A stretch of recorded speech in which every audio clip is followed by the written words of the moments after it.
Bienvenue dans ce 4e jour de Lettermess. Aujourd'hui, je te montre comment réaliser des marque-places comme ça. Et évidemment, ça fonctionne aussi pour le mettre dans ton sapin. Tu verras, ça donne un côté vachement élégant et c'est pas si difficile que ça.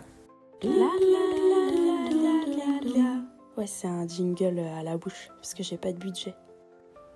Niveau matériel, tu vas avoir besoin de tout ça. Je te mets toute la liste en description avec des références comme ça, tu farfouilles.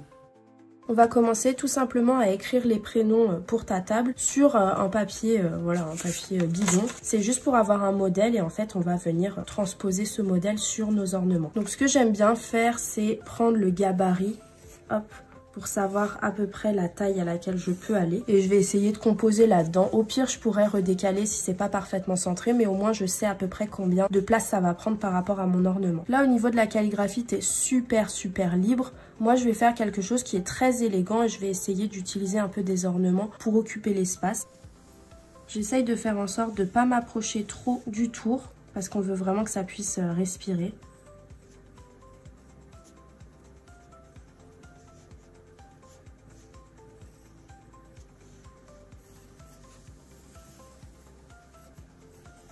Et je gribouille jusqu'à ce que j'ai une forme qui me plaise. Et je vais faire ça pour tous les prénoms.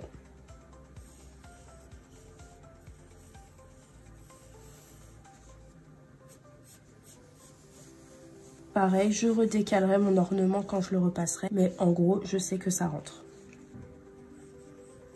Je vais écrire la partie minuscule d'abord, comme ça je pourrais adapter la majuscule à la place qui me reste.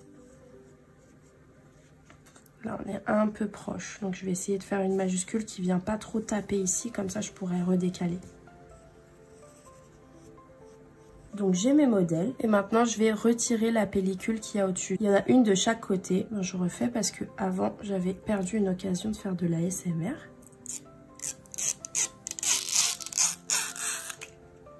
Je mets un peu d'alcool sur un chiffon et je vais frotter mon ornement recto verso.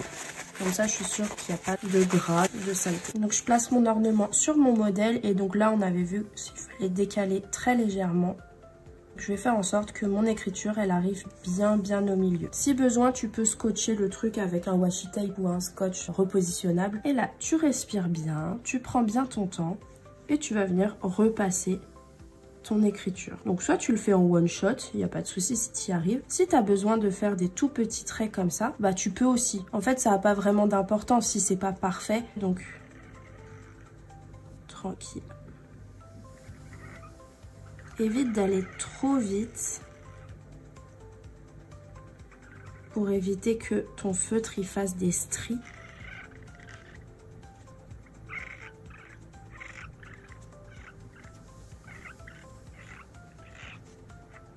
Et fais la même chose avec tous tes marque-places. Je place mon ornement, je le décale de façon à avoir mon texte qui est bien centré et je repasse.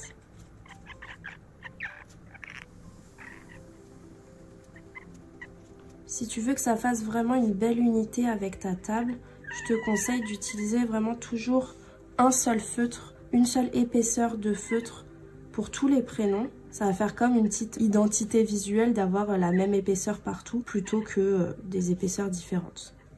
Et ce qu'on va faire maintenant, c'est qu'on va retourner notre ornement une fois qu'il est bien sec. Je vais appliquer une petite crotte de peinture acrylique. Si tu as besoin de faire un mélange, bien sûr tu le fais sur le côté. Et je vais appliquer ça comme ça. Il faut que ça paraisse un peu imparfait à la va-vite. Pour l'instant c'est un peu transparent, mais je vais mettre plusieurs couches.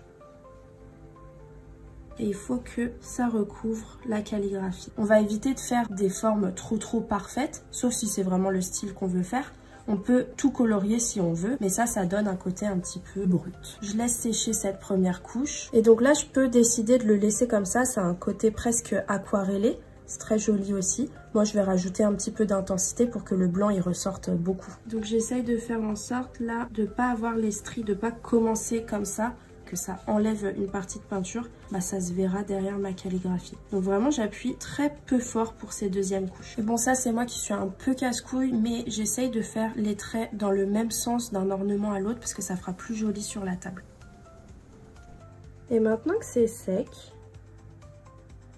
J'ai plus qu'à rajouter un ruban, soit un ruban de la couleur du lettrage, soit un ruban de la couleur du fond. Ça va dépendre aussi de ta table de Noël. Moi, je vais partir sur un ruban clair pour contraster au max. Et alors là, la galère, ça va être de passer le ruban dans le chat de mon ornement.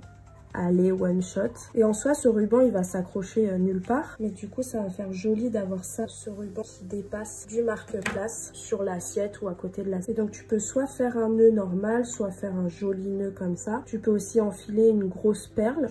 Ça peut faire joli aussi. Et évidemment, tu peux rajouter des illustrations. J'avais envie d'un truc assez minimaliste. Tu peux très bien rajouter des petites feuilles, du ou, des petits points pour habiller un peu plus si toi, ton thème, il est un peu plus vénère que le mien. J'espère que ce tuto t'a plu. Je pense que vraiment ça peut rajouter un truc de ouf sur une table, même si elle est dressée très simplement. N'hésite pas à me montrer ce que t'as fait sur Instagram en me mentionnant et à me dire ce que t'as pensé de la vidéo en commentaire. N'hésite pas, je prends vraiment tous les retours, ça m'aide à m'améliorer. Et en plus, ça me montre qu'il y a des gens qui regardent la vidéo en fait. Bye bye!